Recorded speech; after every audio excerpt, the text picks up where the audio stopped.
I'm sitting there with like a 75-pound dress with cumin all over my face and hair.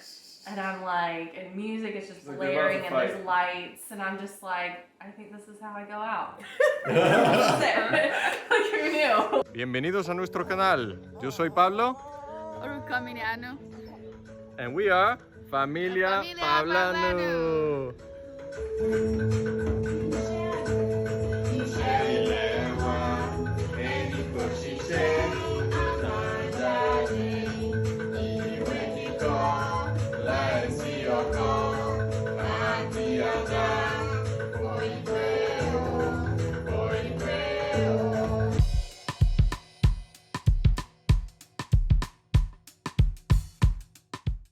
Ẹ káàbọ̀ sórí ètò one-on-one with Pablanu. Ìbà fọ́lọ́run Olódùmarè tó ní ká máa bẹ ìbà kejì. Ọkọ mi tó wà lórí kámẹ́rà nísinsìnyí àti fún àwọn àlejò wa tòní, Gurmeet àti Anna níbí báyìí. Ìbà kẹta fẹ́yìn tẹ́ ń wò wá nílé. Ojú tẹ́ fi ń wò wá ò ní fọ́, etí tí ẹ sì fi ń gbọ́ wá kò ní di. Àwa la máa wá, ẹ̀yin náà la máa rí lágbára lọ́wọ́ Ọlọ́run. Lọ́tẹ̀ yìí o, a mú àwọn àlejò wá lónìí láti béèrè ìbéèrè ráńpẹ́ lọ́wọ́ wọn nípa tẹ́ bá ti wo fídíò wa tó kọjá lọ, ẹ máa gbọ́ pé wọ́n ṣe ìgbéyàwó láìpẹ́. A fẹ́ béèrè àwọn ìbéèrè lọ́wọ́ wọn, báwo náà ṣe pàdé àti nǹkan bẹ́ẹ̀ lọ. Ẹ máa bá wa ká lọ. I will switch to English since you don't understand Yoruba. So the first question for you guys is, how did you meet? Tell us the story. Oh, you want to go first? How did we meet? So, I had just moved back to Texas from Cincinnati.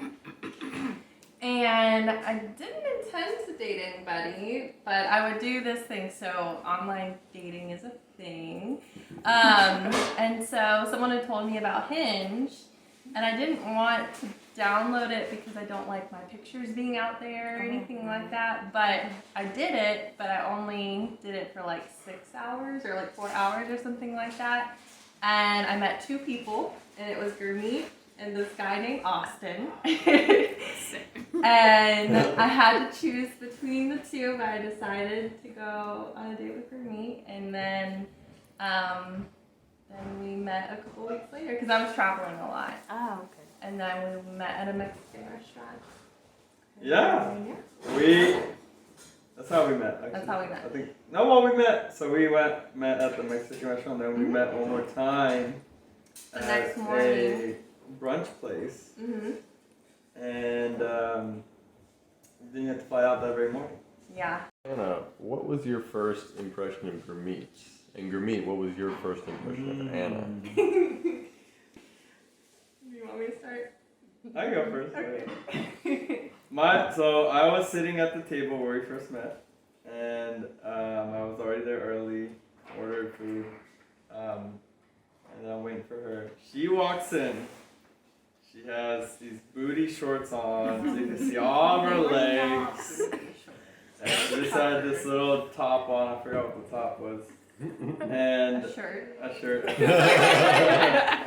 And she comes and sits down. She's like, "Hi," and I was like, this ditzy little white girl. This person has no character. You know, I was judging. Stereotypes. I stereotyped Mine's her. worse. So. I stereotyped her. And then I talked to her for about, I think our date lasted about an hour and 30 minutes. And I think about 90% of that date, I was the one talking. And I was like, this girl can't even hold a conversation. I'm the one leading this conversation. I feel like I'm carrying this conversation. Wow. But the 10% she did talk was some substance there. And I was like, oh, that's interesting. She has a very interesting background. So I was very curious about that. And so my first impression was, I don't think this is going anywhere. And then the last few interactions, I was like, well, there's something interesting about her. So let me go on a second date with her if the opportunity presented. But yeah, it was an alright first impression. It wasn't like over the top. We were. Yeah, and then my impression like an outside patio, and I'm late, of course. And so I'm walking up, and I just see this man, the only Indian man looking, in the patio, and all I see is gray hair. And I'm like, he lied to me about his age. And so I'm already a little PO'd about this, and so I get it, but I'm like, maybe it's not him. And I go in, and I go up to the host stand, and the lady's like, I know who you're looking for. He's right out here. And I was like, are you sure? I was like, his name is Gurmeet, and she was like, he's out there. I was like, okay. And by that point, you had already made eye contact with me, and I was like, okay. And so walk up to him and hug him, and then we're talking, and I remember not being nervous, like, at all. I was just like, really, I just hadn't dated in a while, so that was probably why I was a little quiet. I was more like in my working interview, like, because I'm in HR, I do interviews. And so I think I was more like, I just want to get to know you, and the minute I see a red flag, I'm out, kind of a thing. And so he just wanted to talk. Like, I was like, well, he's doing just fine, just talking. I don't even have to ask anything, so he's doing all the work for me. And so I would just kind of like, every once in a while, I would ask him a question, and I thought I knew I was being quiet, but I really just wanted to understand what you were saying, because you were talking a lot about your faith and stuff like that in your journey, and I was like, well, he's really enjoying this story, and I don't really know how to insert, so, but yeah, and then he cut it short. I just remember he just like, we're in the middle of I almost think I was about to say something, and you just go, all right, I'm done, have a great day. That's not true. The look on her face, she did one of these. She was like, Wow. so, what else? And I was just like, He makes it sound bad, but you did not. I know that look. No worries. She was like, and I was like, this girl's so nice to me. Like, why are we wasting each other's time? You know? So it was funny because I enjoyed talking to him. I just kind of wanted to get to know him a little bit more. And so I was flying back to Cincinnati that afternoon, or that morning actually. And so I was like, hey, do you want to grab brunch at like 7:30 or 8 in the morning? And he goes, okay. And so we did. And we sit down, and it's like a two-person table. And I sit down, and then right next to me sits down one of my coworkers, and with his girlfriend. And he's like, first of all, he didn't even know I was back in Texas. And so he just like looks at me, and then he looks at Gurmeet, and he was like, hey, how's it going? And so it ended up being kind of an awkward interaction. So leading up to you all meeting for the first time, so where were you both coming from? Like, why did you both end up meeting on this app? Like, like what led to that point? Yeah, I can start. I had a boyfriend before Gurmeet, and I had broken it off with him because I just knew he wasn't the right one for me. So I just kind of told myself, and I was in Cincinnati at that time, and I just was not attracted to anybody in Ohio, I decided. And so I didn't date or anything like that. And it was really nice. I really enjoyed it. It was like I just made up my mind that I wasn't going to, and as long as I was in Ohio, I wasn't going to date, is what I decided. And so made for a really productive lifestyle, that's for sure, when you're not distracted with boys, I guess. And then I moved back to Texas, and I just remember I was like, you know what? Like, I was traveling a ton, but I had one weekend where I knew I'd be free. And I was like, you know what? It's been a year. Just see if there's anyone out there that has at least sparked your interest. And by that time, I had already been really confident and become pretty confident in who I am, I guess. And I know I'm not every man's perfect image of a woman. You know, I don't put on tons of makeup or anything like that. And so I was like, you know what? I know I'm not going to get a lot of matches, but you know, I at least want to go on one date, you know, and just see if it's even worth, and then decide whether or not I'm gonna date anymore. So that was kind of where I was. So I was on my last stream, kind of deciding not to really ever date. Yeah, where was I? I was dating around actually before, and like not dating around in the what the current world That was does. his 60th date in a year. I was Sorry. I was dating in the sense that I would go out and meet someone and try to see. Because I was looking for my wife. I'm 31 years old, and I was like, what's the next chapter of my life? And so I had also recently had became a Christian, and so the other thing is I wanted to marry someone that had the same values as me. So, which really limited my scope. You know, before I was a Christian, it was just like what any girl that's willing to get married. But I felt like after I became a Christian, my values are important to me. You know, how I want to, you know, conduct my household, how I want to go about raising my kids. All those will matter to me, and so making those type of decisions, it's hard just dating in one specific niche, which is, I mean, Christianity is big as it is, but so I was dating around, and it was rough because you have a lot of people that live in a more worldly sense, and so I would just go on dates, and the compatibility would never be there. But the consistent problem I think I was having was just people being down to earth and being more grounded, you know, and so yeah, that's where I was essentially coming from, was finding my wife, finding someone that I had it doesn't have to be everything in common, but very much core values in common, and someone that I know I can work it out with. You know, it doesn't necessarily mean that they have to be perfect in every way, but perfect to me. And so yeah, and so when I met Anna, she was very much at least grounded in how she talked and her mannerisms and what she believed in. She wasn't someone that, you know, had her head in the clouds. You know, she seemed like she knew what she was looking for, and so, and that is what that sparked my interest. Was like, okay, here's someone that is like, if you're a no, you're a no. I'm not even gonna like waste my time or your time, you know. And so I was more, but essentially coming back to the question, it was just looking for my next chapter in my life. So what was your family's impression of each other? Or did I don't know how to, what was the impression from each family?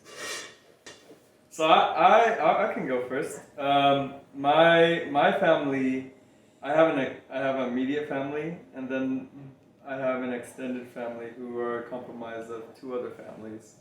One of them are Eritrean and one of them are Peruvian. And growing up, they were really part of the core family for me.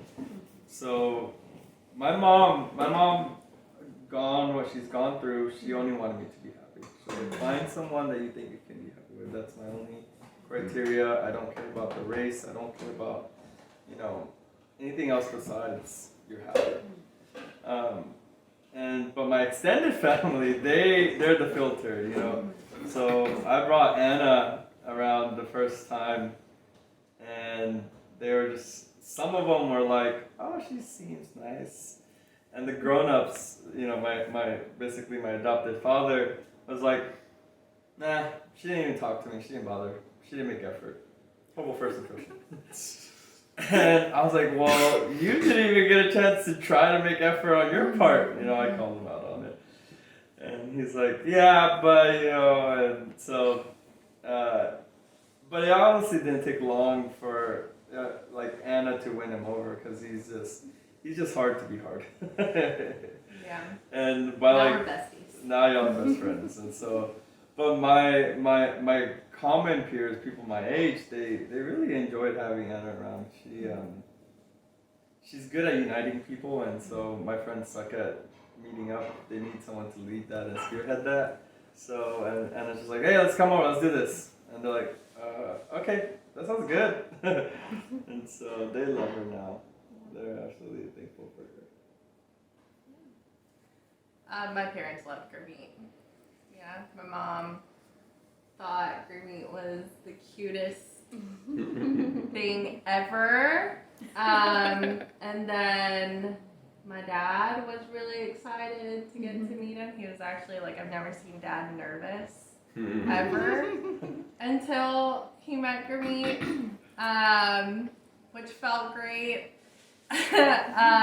So my younger brother, he didn't really have too many opinions, but it seemed like he got along with you. He's kind of quiet. He's younger, and then Emily had a lot of opinions. Younger sister, She yeah. said, she was like, I'm not really sure if he was someone that I thought that you would end up with, but I mean, you do you. But then, like, a couple weeks later, she's just like, oh yeah, like. She said you had to find someone exactly like that. But no, I think the family overall, like, I haven't brought home really too many, if any, guys. They were the most welcoming to Gurmeet, I felt like. So it made me feel really good and special. Okay, so you met each other for the first time. You went on the first date. So then, and basically, Gurmeet, you were like, okay, this girl doesn't really want to go anywhere with this. We're done. So where'd you go from there?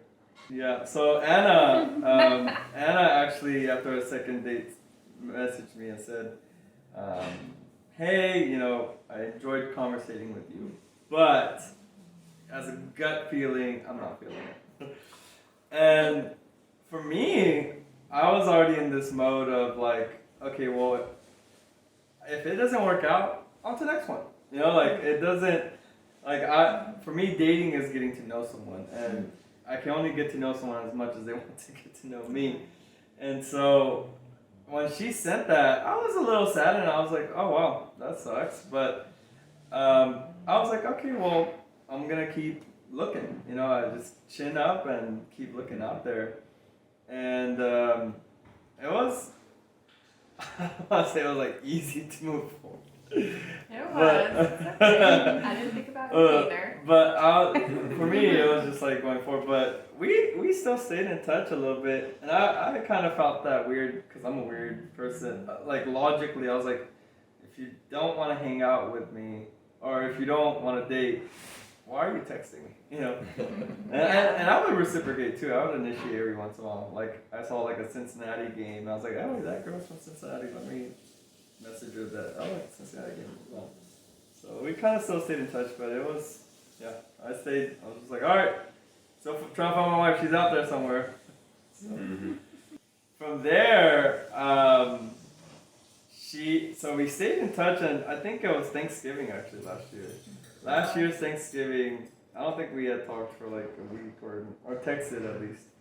And she goes, happy Thanksgiving, out of the blue. And I'm sitting there with my family and I'm eating. I'm like, I get this text.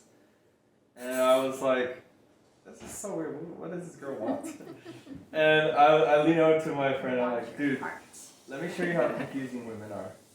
They say they don't want to date you, but then they text you happy Thanksgiving. I was dramatic. And so I was like, oh, happy Thanksgiving. And Through that conversation, you asked me to go play volleyball.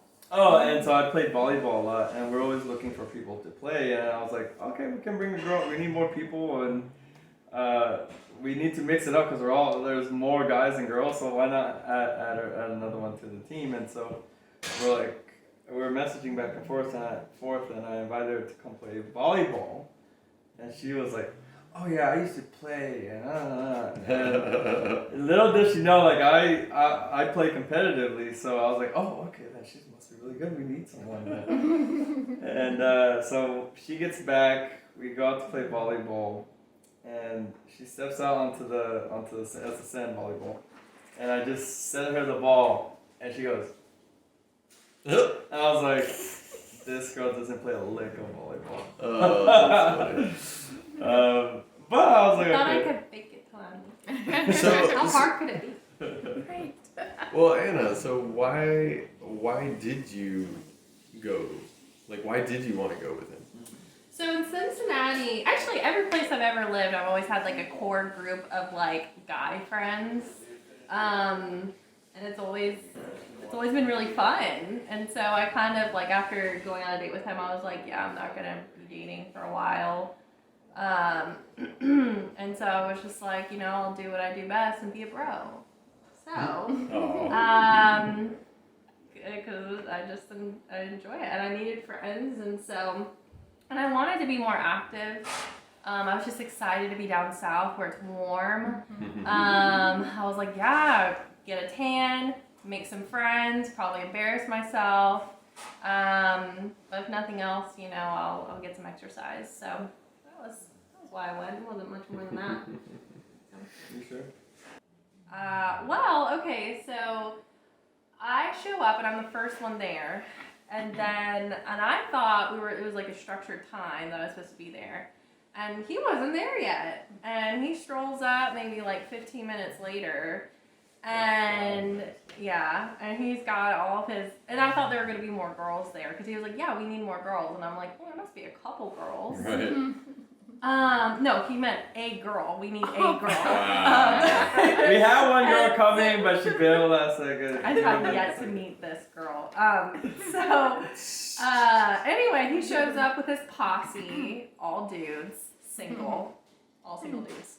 And we're like, he's like introducing me, and they're all giving me the side eye, like they know who I am. Like he obviously vented about who I was on the way over. And they're all just like, oh, Anna? I'm like, you know my name. I know you know my name, where I'm from, our story, where we met, like. But anyways, and then we started playing, and it was pretty embarrassing. But your friends were really kind, almost a little too kind. They're getting really close and like trying to show me how to. Oh wow. Like this is how you hit a ball, Anna. This is how you do it. I have to get closer. So that was fun. And he's just over on the other court just looking at me. I was like, he's just like shaking his head and laughing. He just fed me to the wolves with all his single friends. Wow. And but I went with it. It was kind of funny. But lo and behold, he's really good at volleyball. And it was just a different setting, I think. Whereas instead of us sitting across from a table and, you know, trying to get to know each other. Hi, what's your name? Yes, I'm really good at volleyball, you know? Rather than like us just in our element, me being awkward and you being good at sports is our element, I guess. I just saw him in his element and he was having fun and he was laughing and he was like really let loose, and I was like, this guy's great. You know, it's like, I felt like I could recognize him. It was like the weirdest thing. It was just like, I don't know, I just kind of looked at you, I remember, and you were looking up at the stars and just listening to the music, and I was just like, I do that. Like, you know, I could just tell you were in your own little world. Like, I could imagine you as like a young boy, you know, like, you're still doing, you're still just like doing the same thing as you were doing when you were like 6 years old, just looking up at the stars and thinking, you know, and I was like, that's really interesting, and I really admire that. And I got butterflies. I grew from there, and then I think it was like a week. Well, I just thought she was trying to be cordial and friendly, and I was like, okay, well, I could be friends. Oh, and then we went to go eat afterwards. Oh. And his friend literally sat next to me and tried to hand feed me. So just backstory. A lot of the people I play volleyball with are Vietnamese, or they're other cultures, and so we went out and we went to like some Vietnamese restaurant where it's like a family style buffet, like not a buffet, but you order lots of dishes. Right. And Nice. and it was like duck bows, so it's like this little fluffy little sandwich with duck in it. And I don't think you ever had one before or something. No? She probably hasn't had a lot of these Vietnamese foods. So they were just building the dish for her and giving it to her. And she's a basic person, so all she wanted was fried rice. No, I wanted to try it. I know, you were trying. But he was like literally like this, and I'm just like, okay, hold on, like. And I'm sitting across the table, and I'm just And he's like, still just this laughing is at me. hilarious. This girl is out of her element.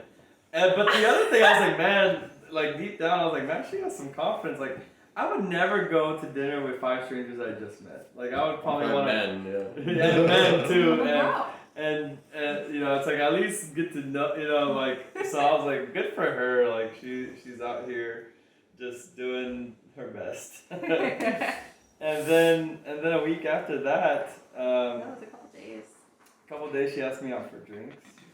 Yeah, I was like, well, maybe, like, my interest has been initiated, I guess. And so I kind of thought about it for a few days, and I was like, well, maybe I'll just stay friends with him, and maybe in a few months, if I still like him, then I'll see, you know, what the deal is.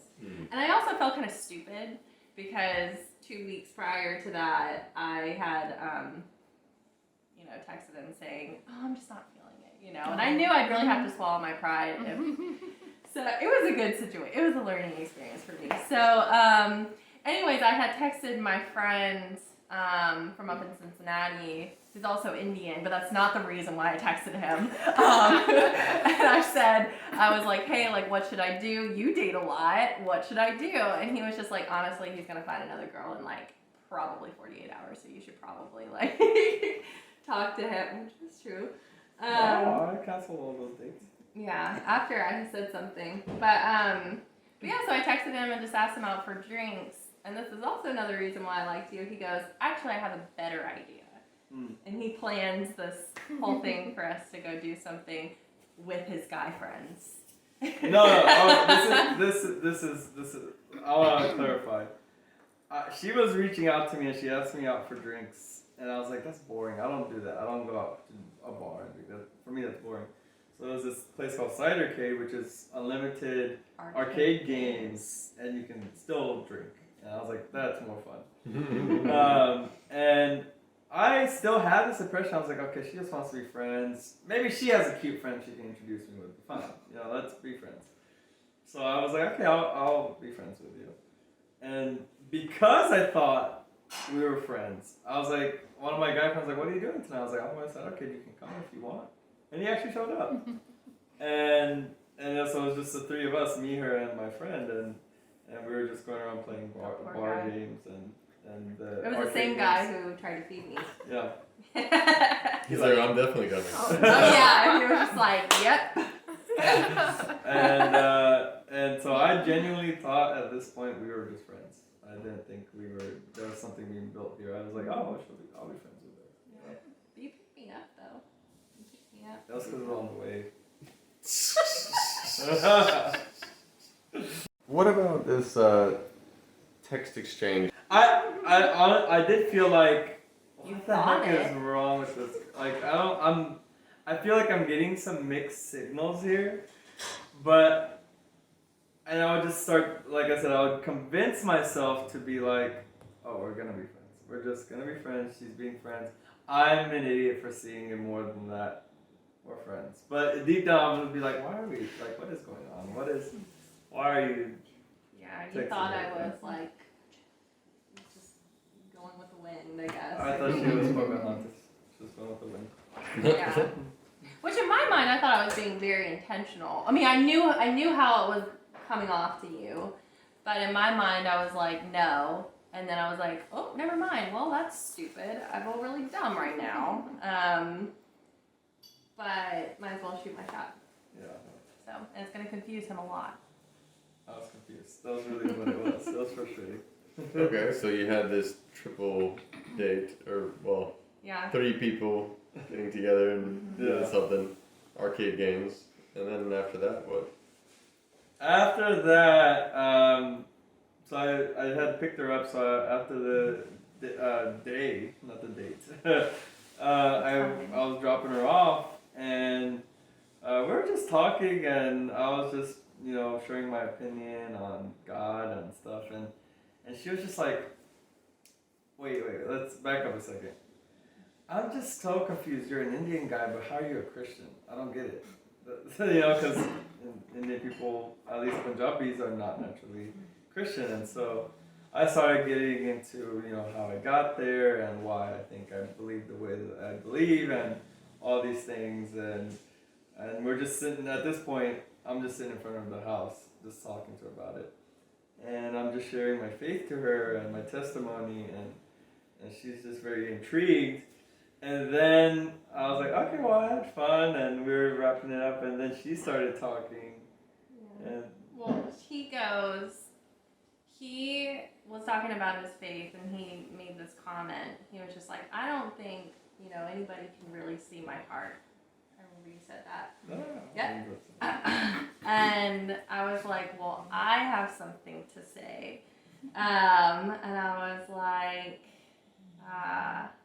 like, so I said something a couple weeks ago, and I'm gonna have to take it back because I feel like I do see your heart, and I've seen it over the past few weeks, and I really like it, and I'd like a do-over. And as I'm talking, his face, like it started out like this. He's like this, and I just went like this, and I went like this, and then and then he goes, okay, I think we should call it a night. And I was like, okay. And he got out of the car. No, I said, okay, well, I want what God wants. Which is such a cop-out. And yeah, I think we should call it a night. It was, and I was sitting there like, I thought it was so smooth the way that I said that. And he basically was like, get out of my car. And I was like, all right. And he got out and he hugged me and he was like, all right, well, see ya when I see you. You did say that. You're like, see you when I see ya. And I was like, okay. And I went back to the house and I was just like, and I wasn't like sad or hurt or anything like that. I was just like, no, I was just more like, well, I was just proud that I tried.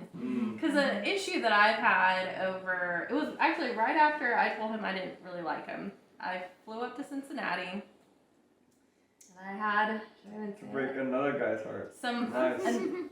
So yeah, I flew up to Cincinnati and this guy confessed his love to me in the middle of downtown, and I also said this exact same thing that I said to Gurmeet. Sorry for watching. Yeah. Sorry. Anyway, and then I was like flying back after that, and I just remember feeling like, wow, I don't think I feel anything. Like, I don't feel things. I don't feel like I can ever have feelings for anybody, and I'm not going to even entertain dating until I do feel something. So I was really excited when I was at the volleyball court and I felt something. And so I was more proud of myself because I walked inside after that, and he was like, you know, basically said, get out of here. And I was like, I'm so proud of myself that I did that. Like, wow, look at that. You felt something. Congratulations. Now, I don't know what's next, but it's okay. I was more happy than anything. So, it was... My point of view was different. I was like, oh my god, this girl is just so flip-floppy. Once she likes me, she doesn't like me, I don't know. And I genuinely was like, well, I'm gonna just go home and pray and check in with God and just be like, hey, what should I do? But I gave her a hug, letting her know, like, hey, I didn't think I was doing anything bad. I was like, actually, this is gonna be a good sign for you, you know? I was like, and on a positive note, you know? So I went home and I prayed and I got up, and I think my heart was just led to just try it out. And so I texted her that very next day in the morning. I was like, hey, what are you doing Monday? Let's plan something. Yeah. But if you hadn't done that, we wouldn't. Like, I would have thought a little bit more about it and just been like, never mind. Like. Yeah. But. So then you started dating after that? Then, we're pretty much inseparable from that. After that, we went on a salsa dance. So we learned how to salsa dance. Nice. This is where Austin comes into the picture. Oh. So I matched with two guys, Gurmeet and Austin. and his introduction is Austin, like the city, but spelled differently. And so we're like doing this salsa dancing. It's like, a circle. circle. So all the men are on the outside, all the women on the inside, and we're just rotating And partners. the girls rotate in. So I rotate all the way around. So I'm with Gurmeet and I rotate clockwise. And there's this guy right next to Gurmeet. So right before I get to Gurmeet, I'm dancing with him. He goes, "Hi, I'm Austin, like the city, but it's spelled differently." And I literally was like, "Oh, hi." And I don't think he recognized me. Man, I wouldn't have recognized him, obviously. But until he said the intro, I was like, wow. And then I start rotating again, and Gurmeet and him are broing it up. Oh no. There's like a million men in They Houston. start swapping numbers. And two men that she was potentially gonna go on a date with. And now they're just standing next to each other on a random date on a random salsa event. That's wild. It was so crazy, and I was like, yeah, I picked the right one. Picked the right one.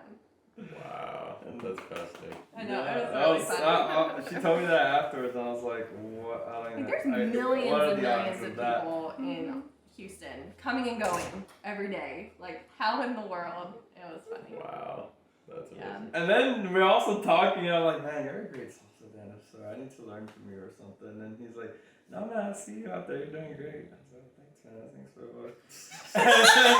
and she's just like, You're like, what?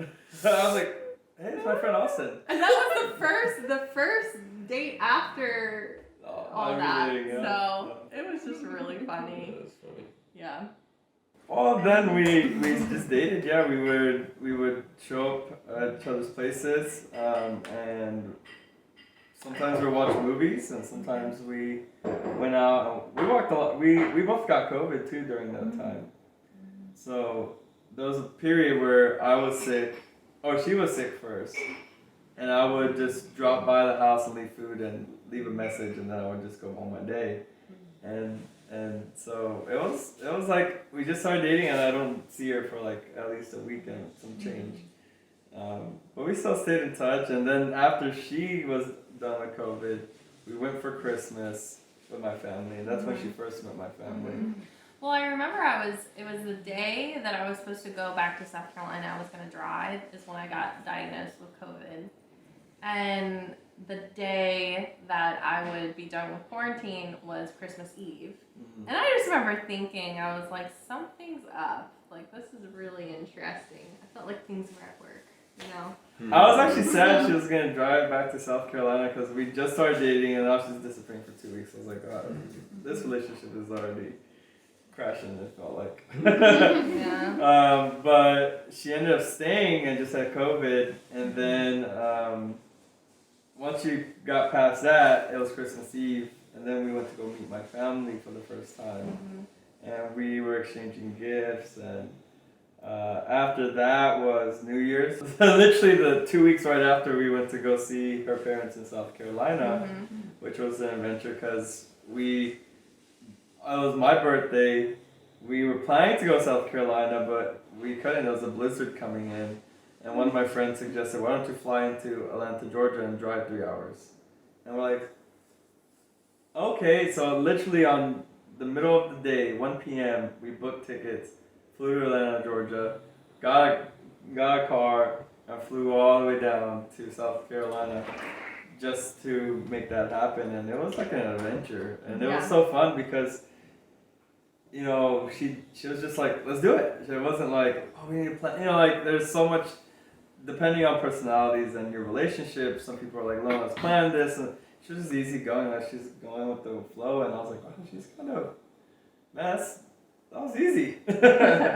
You know, I felt like it could have been harder, but we met her parents, and that was fun. It was nice getting to know someone more than just her. You know, she's talked about her family, and then after we came back from South Carolina, I think our relationship was just a typical relationship. We would hang out, do things together. We would plan a lot of dates, I think. We would at least go on 1 or 2 dates. Whether it was like painting, we had some painting dates, park dates. What Go else? on a lot of walks. A lot of walks. A lot of walks, which meant a lot of talking, which is good because I really wanted to get to know this person. You know, I didn't want like, oh, she's beautiful. Yeah, let's get married. You know, I was like, well, who are you? Where do you think you're going? Why do you think you're going there? And what are your plans for the future? What do you see? You know, really getting to know her. And the more I got to know her, I liked her. It was really easy going. So, the engagements. So leading up to the engagement. So I know you took a long time, and and you were planning quite a lot. And you called me up, and you called all the brothers up. Or was it just the brothers? I can't remember. I call the brothers. I call everyone, all the siblings, minus Josh and Emily, because I felt like they were young. But all the other ones. And Ben. Oh, I don't want to see that. But yeah, I call all the siblings up. And yeah, so I was planning a lot, and it was like, oh my God, it's actually happening. I'm actually thinking about engagement. And it's a lot when, you know, there's so many factors that go into, you know, I'm an Indian guy and we get arranged marriage, and I'm not getting an arranged marriage. I'm not marrying someone that's Indian, and it's my first time ever thinking about proposal at this age, and it was happening so fast, and there was a lot to take in, and I was trying to move forward while processing, and so there was probably some moments of maybe flip-flopping or hesitations, but I was really just trying to hunker down and be like, get it out there, put your next step forward, you know. I didn't want to be hesitant about things, but I was sure it was her. And so I called the brothers up, got to know them because I didn't want to not know them on the wedding day. And so I got to know them, got to know what they were like, their personalities, and also asked like what, you know, I wanted to get some advice, so I think I asked maybe you, and I asked a similar question, and it was trying to understand how you found your wife, or how you met your wife, and what were you thinking of during that period, so I can maybe get some wisdom and out of that conversation. And I think that's what I asked almost all the brothers, which was like, you know, tell me about how you met your wife And how we proposed. how y'all proposed. Yeah. Yeah. And so that way it was like, okay, well, what was going through? And really what I think I was looking for was like, what was going through y'all's heads? What made y'all propose the way y'all did, and why you did it that way? And the common theme I kept on seeing was just the confidence y'all all had in what y'all were about to do. It wasn't really the thing y'all did. It wasn't really, you know, how big the ring was. It was just like, this is the person I want to be with, and y'all had that confidence in that. And that's when I was like, okay, well, I need to build up my confidence. And so, and for me, I like to make things special. And so, I wanted to make her known that I care about her, you know, and show her that I'm confident. And so I asked the family if they could help me propose. And they were happy to oblige, and so yeah, and it was very much more intricate before that plan, and I think your dad gave me the best advice. It's like, are you sure this is what God wants, and what does this all mean, like, versus what you really want? And it really got me thinking, like, I just want to marry Anna, you know, I want to marry her. And so I lessened my plan and my intricacies. It went from her being in South Carolina at a certain place. It was complex. Yeah, it was very complex. And I was like, yeah, you know what? That was helpful. It's like you're gonna surprise her and show up there at the end of some trail on a mountain. Right. And then the intricacies of that. And make sure she doesn't see me, you know. And you're gonna hide behind a tree. Yeah, yes. Holding a ring, and then you were gonna jump out. And I was like, I would have run away. I was like, I mean, I'm not gonna tell you what to do. But no, that was good advice. That was really good advice. I was like, but maybe it would not have been great either or, but I like the way that you did. And so I was like, you know what? If y'all can just make this sentence for me, I'm just gonna do that. I'm gonna propose, and within a week, all y'all got submitted y'all's pictures on the "Will you marry me" sentence, or "Will you marry Gurmeet?" And right after that, I proposed, and she said yes. It was quick. It was still meaningful, but a lot quicker, and it also was like, I'm willing to let go of all these intricacies to really just say, hey, I'm ready to marry you.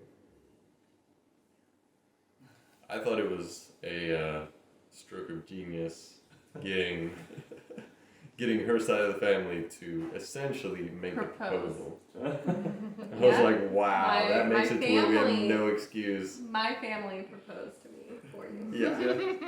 That's how much they Stroke of genius. That was just accident. Yeah, that's pretty funny. I wish I could claim that. So between like first starting dating to proposal to wedding, what was the timeline for that? I think November. Through March, so 4 months. 4 months was dating. To proposal. And I proposed March 26th, and then March 26th to July 31st was the period that we were engaged up until our marriage. 4 months. So 4 months and 4 months. 8 months. 8 months. 8 months and some change, I would say.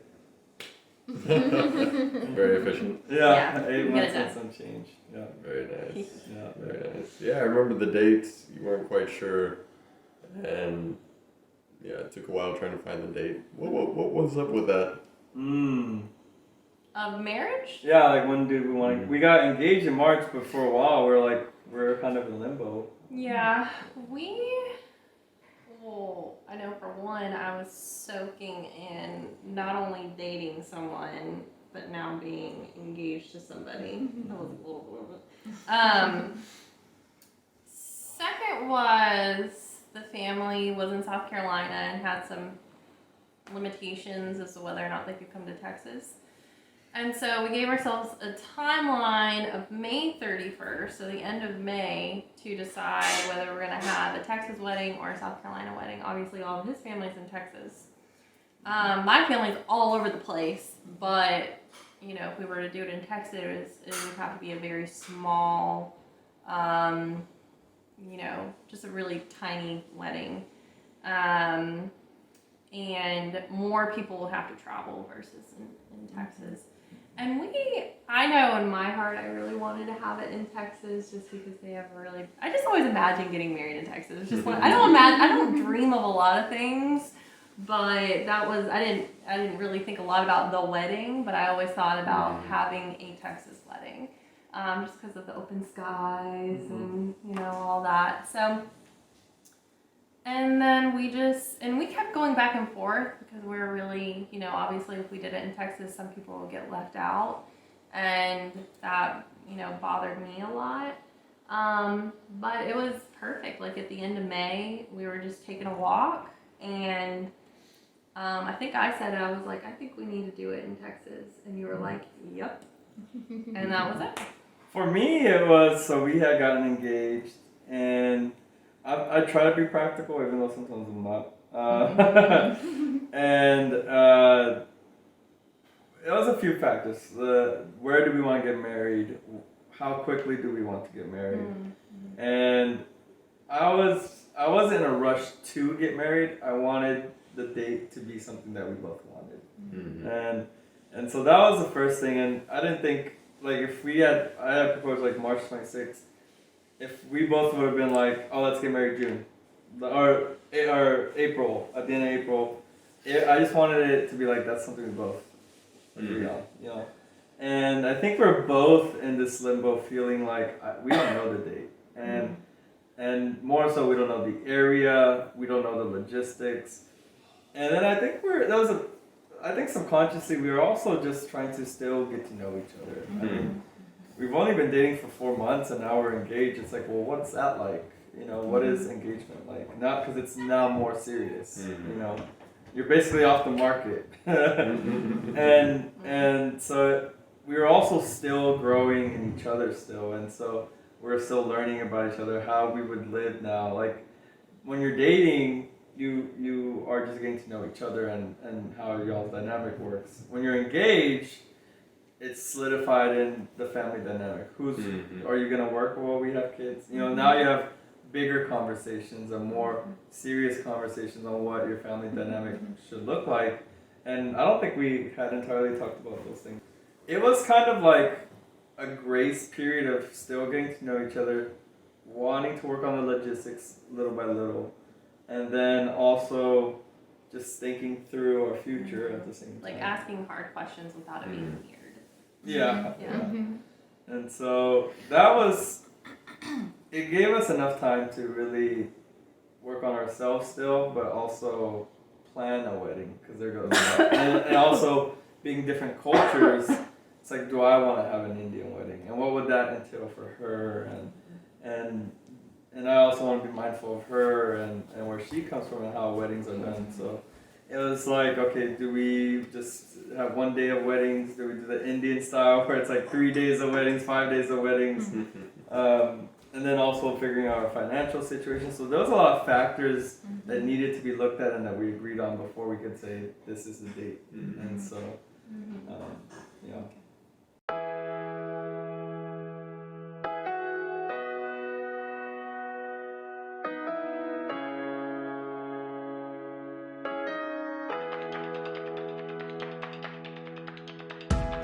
Every time I see your face, I know I've come to the right place.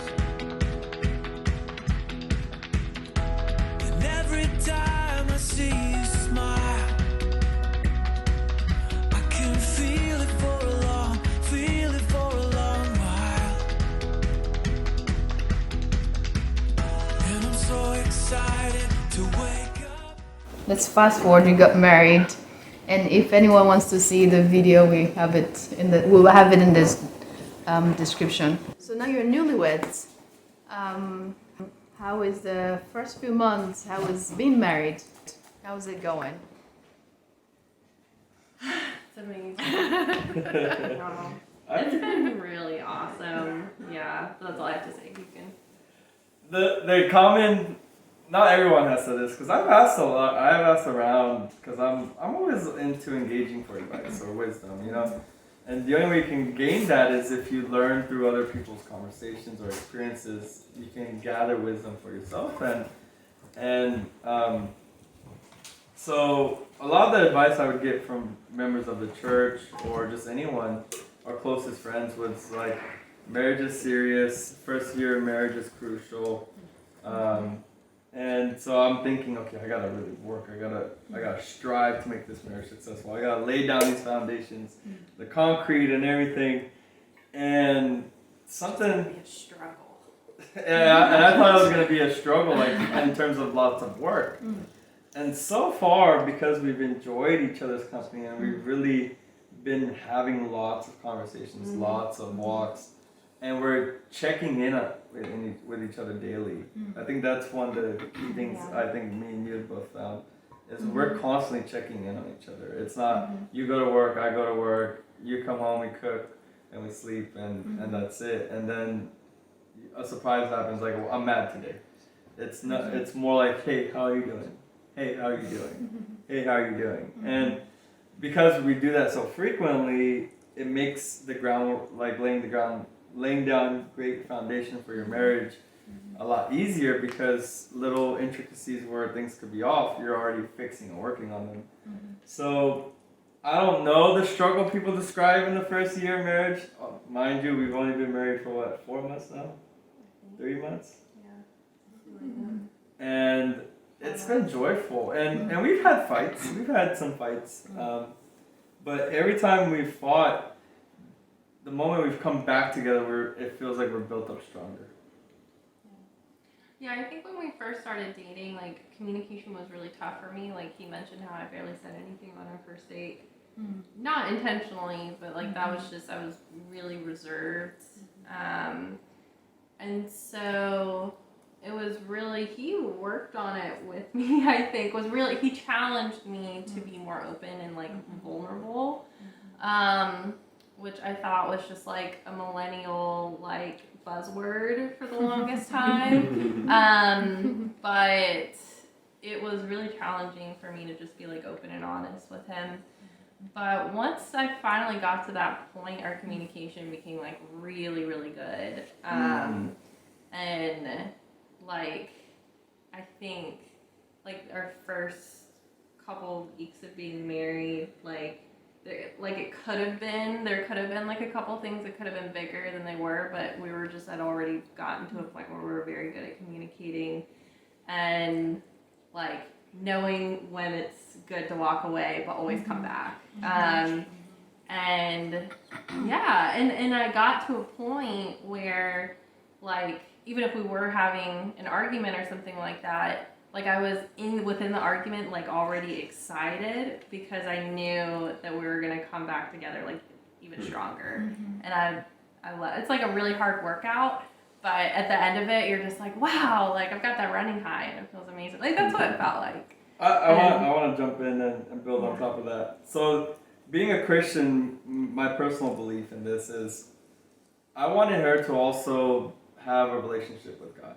So my philosophy was that the more closer she gets with God and knows what God wants for her, the better wife she can be for me. And the more closer I get to God as a husband, the better husband I can be for her. And obviously coming back and checking in on each other on that. And so for me, it was also leading by example. So I was the one, I'm the one that'll get up and I'll read my Bible. I'm the one that will say, okay, this is what I believe. And then the second thing was I wanted to make an atmosphere where she could come talk to me. And anything. I don't care if it's the worst thing in the world. I don't care if she's killed someone. Just come talk to me. That's the atmosphere I want her to have. That she can come and communicate with me, because if I don't know what's going on, then I can't help solve a problem. Right. Yeah. And so for me, it was always like, I don't care what you do, I don't care what you say, I don't care if the world is falling apart, come talk to me. And that's hard sometimes, because sometimes you just don't want to hear it. I'm a human being, I have my own pride and stuff, and sometimes she comes talk to me about me. I'm like, I was doing that? and I have to go and humble myself and say, okay, well, where am I wrong in this? And the first thing I thought was like, I want her to come talk to me about me too. I can't make that an exception. If you're feeling something off about me, come talk to me about it also. And we can talk through that and work through that. But number one was always open dialogue. If I make any exceptions to that rule, I felt like then she's like, okay, well, he's making exceptions to that rule, so I'm going to start making my own exceptions to that rule. So I always try to maintain open door. Talking doesn't hurt, Yeah. Now actions and working out things, that's when we're over sometimes debating, sometimes we're sharing my point of view and she's trying to see my side, she's sharing her point of view, I'm trying to see her side. So that was the biggest thing, is 100% open dialogue, no exceptions. Yeah.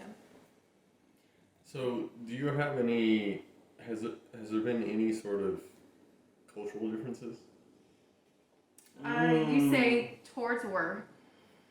There's the Is that fun. a The towards? fun ones is when I don't It's know just how language. to pronounce things. Like just like 5 minutes ago when we were over there, or an hour ago, I was like, "Oh, before we fly out, let's get Neapolitan pizza." And she's like, "What's Neapolitan?" And I was like, "Neapolitan." She's like, "Neapolitan?" I was like, "Yeah, that one." So there's always like pronunciation things. Yeah. But when we were getting married, actually, there was. Yeah, we had like an Indian ceremony that his mom planned for us, and that was really. I wish I had studied or researched what this event was, because I was getting pulled in every direction. They were putting cumin on my face 1 second, and they were throwing flowers at me. and then we're dancing with hats, and it was a lot. And they were putting all this jewelry on me, and so it was cute, but it was a lot. I slept that entire week. It was a lot. So yeah, I wish I'd researched. There definitely were. There were. I think me for the first time realizing, like, for me it's normal. I was like, oh, they're just doing this. They're just doing that. He did not warn. And I didn't warn her, and I didn't prepare her enough to at least mentally be like, okay, all these women are gonna approach you. They're gonna do all these things. They're gonna be touching you. They're gonna be touching you, and it's not weird. and That's fascinating. and so that ceremony was probably hard. I think even sometimes when I have Punjabi friends over, you're like, why do they talk this way? Or sometimes It's a lot of yelling. Like, it sounds angry, and that stresses me out because I'm just Like in English or in No, no, it's in Punjabi. in It's like Punjabi. and when you can't hear what they're saying, It sounds louder. they get louder. So they just want to keep going, and so it sounds really aggressive, and it freaks me out. And so I'm sitting there with like a 75-pound dress with cumin all over my face and hair, and I'm like, and music is just It's like they're about to blaring, and fight. there's lights, and I'm just like, I think this is how I go out. Like, who knew? Or like when my mom calls and sometimes I'm actually yelling at my mom, but other times I'm just talking to her and Anna's like side-eyeing me like, don't be disrespectful. I'm like, I'm just joking with my mom. What are you talking about? Because I'll sound serious or I'll sound loud and then I'll laugh, and she's like.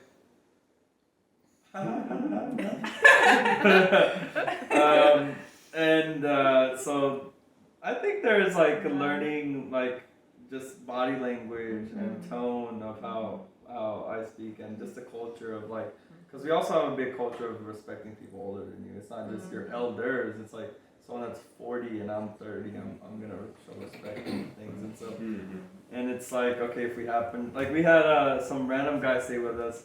We had someone, a close friend. Right? We had a close friend in San Antonio who had some uncle who didn't speak a lick of English traveling in the States, and he got stuck at the Houston airport, and they needed someone to pick him up and host him. Stay the night. And for me, it's like, okay, come over here, uncle. Yeah, we're gonna do all these things. Here's a bed. And she's not used to someone just sitting there and staring at her. And Well, not I saying think so he was weird. weirded out, because we didn't warn him that he was married to a white woman. And So then, just staring and at then you. He's just second like- of that, they're like very like traditional. And so it was the weekend, and so we typically don't eat breakfast in the morning. Or if we do, we just get it ourselves really quick. And Gurmeet wakes up early, and I was sick too, so that's why I slept in late. So I slept in late. Gurmeet's downstairs making breakfast for this man, and I come downstairs in my shorts and my t-shirt, and I'm just like, hey, thank you for breakfast, and I'm just drinking coffee, and this guy's just like talking, or not even talking, he's just like eyeing me, and I realized he was weirded out that my husband was serving me, and I was like, got it, okay, and then I made coffee for him or something. That made him a little happier. But I just was not reading the room at all. My hair was like all a mess, and my makeup's like down my face, and I'm just like, so where are you from? Wow. So, That's hilarious. I mean, but it wasn't, by the end of it, like he gave me a hug, and he was just like, oh, you're so wonderful, and I was just like, okay, like you just. But at first it freaked him out because. And sometimes, in our culture, like, we'll just sit there and not say a word, and it's perfectly okay. You don't have to talk. But I think, for others, it's like, why is it quiet? Why is it dead silence? Why are we staring? That's funny. Yeah, it was very interesting. But I guess the final question would be, what advice would you give our viewers, newlyweds, couples all over the world watching you right now? What would you tell them?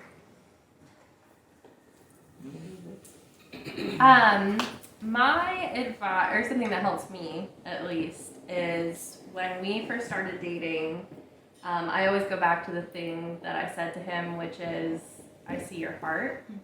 And I actually did, because I still see it, and it's exactly the same that I saw it to begin with. And so there's been a few times where, like, you just kind of don't want to give a person the benefit of the doubt, like when you're arguing with them or something like that, and they do something slightly off, and you're just like, who are you as a person? Do I even know who you are? You know, our relationship is a complete lie at this point. And so something that I've learned is give them the benefit of the doubt, and to remember their heart, you know, and not try to extrapolate all these things, solidify or look at the actual action that was done and not identify it with that person and say, you know, hey, I know your heart. And let's go back and try to find it. Yeah. But that's my advice, or the thing that really helps me stay on track when I'm upset, I guess. Yeah. I think I have two, and that is the first one is obviously communication and doing it often. You don't have to do it long, even if you can just check in and do short little ones, and because sometimes you can handle a problem before, or it's a seed before it becomes a tree. Then you're having to deal with a tree, and so doing it often, even if it's 5 seconds or 5 minutes, and sometimes it's 5 hours, but Often 5 hours. but check in with each other often and communicate how you feel, you know, but also communication is also listening. So after you express how you feel, want to listen to the other person. And the second one is like a biblical one for me, and it comes from this, I'm paraphrasing the scripture, it says, for the Son of Man didn't come down to be served, but to serve. So it is learning to serve my wife. It is learning, and that's also leading by example. So I'm serving my wife. Hey, how are you doing? You want coffee? Let me get you coffee. Because coffee is her favorite thing, not just because it's coffee. But, you know, learning what she likes and really providing that for her, because, you know, if you serve someone, they know that you care. You're actively looking out for them. So I would say communication and learning to serve someone is really big. Wait, what was the question again? Like, what's the hardest part about, like, living with somebody or being married or just, like, getting used to somebody else's routine? We've had no problems with, like, our routines, because I wake up at 5 at the latest, and he doesn't wake up until, 8 or 9? And so, I just get up in the morning, I do my thing, and then I come home at 4:30 or 5, and he's finishing up work. We go for a walk, I make dinner, we hang out with Charlie, watch Breaking Bad, go to bed. Charlie's your Charlie's dog. the dog. Charlie's my dog, I'm sorry, yes. My worst thing I think I've experienced so far is we have different levels of cleanliness, like cleanliness. You know, she has to have everything spotless. And I'm just like... That was not the case when she was living with me. I've changed. I would never go into her bathroom. I would never go into her room. I would have to clean my shoes. I'm I had a to walk married in there. woman now. I'm changed. No, that's still a little, we can work on that. But for me, I'm just like, I just have things tidy. I'll vacuum once in a while. And so I think it's getting used to someone else's standards, because hers are very high in terms of being clean. I'm just like, I picked up the trash. It's not that high. Okay, it's more of like, and I realize where I understand where I'm unreasonable. So I have schedules. And the thing is, this is another thing with communication, where we weren't communicating. So, for example, we had 1 week where I stayed home from work and I was just sick and I couldn't do any cleaning or anything like that. And then Saturday comes along, I'm feeling better. And in my mind, I thought I had communicated to him telepathically that Saturdays are for cleaning. Because I was sick all week. I was like, Saturday, I don't have to do any work. I'm about to go play some volleyball. I'm going to lounge around, have a beer. I don't got to do nothing today. And this poor guy took care of me all week, and I know he was tired. But, you know, he goes upstairs and plays video games. I think that was the longest I've ever seen you play video games. And I was just like huffing and puffing around, aggressively doing laundry and cleaning the whole house. And I'll do it because I'm better at it anyways.